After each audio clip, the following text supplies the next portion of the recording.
Hello and welcome to News Now. I'm your host, Taylor Inman. We're going over this week's biggest headlines for Northwest Montana. Striking the Tally Lake Ranger District office on Sunday, thieves made off with an American icon. At about 3:30 a.m. on April 28th, a pickup truck drove up onto the sidewalk outside of the Wolfpack Way District office in Kalispell, and its occupants stole the two-dimensional visage of Smokey the Bear affixed to a fire prevention sign. Officials said the sign of the beloved bear was relatively new. Smokey, who was born as the symbol of a public fire prevention campaign on August 9, 1944, is turning 80 this year. The Tally Lake Ranger District's bear has been seen on better days holding a shovel. He is described as wearing a peaked khaki campaign hat and blue jeans with his name emblazoned on the belt buckle.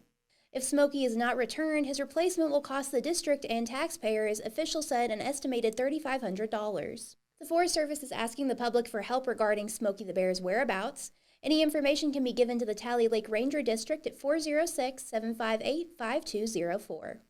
A Montana man who pleaded guilty to leaving voicemail messages threatening to kill Democratic U.S. Senator Jon Tester and his family was sentenced on Wednesday to 2.5 years in prison, according to the U.S. Attorney's Office. 30-year-old Anthony James Cross of Billings pleaded guilty in January to making threats to injure and murder a U.S. senator. U.S. District Court Judge Susan Watters accepted a plea agreement that called for dismissing a charge that Cross made threats against President Joe Biden. Tester's office did not immediately respond to an emailed request seeking comment.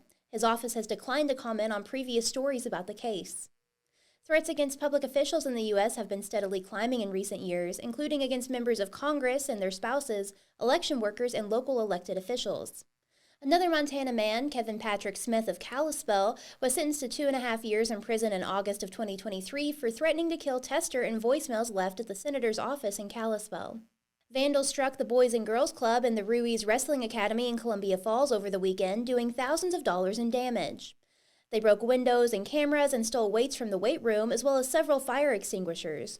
They also sprayed about $75,000 worth of new wrestling mats with fire retardant, according to Kyle Rosenbaum of Ruis Rentals. Rosenbaum said the vandalism happened sometime over the weekend, and the building was secured on Friday. The biggest headache is cleaning up the powder off of the wrestling mats from the fire extinguishers. Vandals not only sprayed the mats, they also stole the extinguishers and stole all of the 10-pound weights out of the weight room. The Ruis Wrestling Academy is a nonprofit academy for youths in Columbia Falls. Rosenbaum grew up in Columbia Falls and was disheartened by the site. He said they are working toward an improved security system for the property.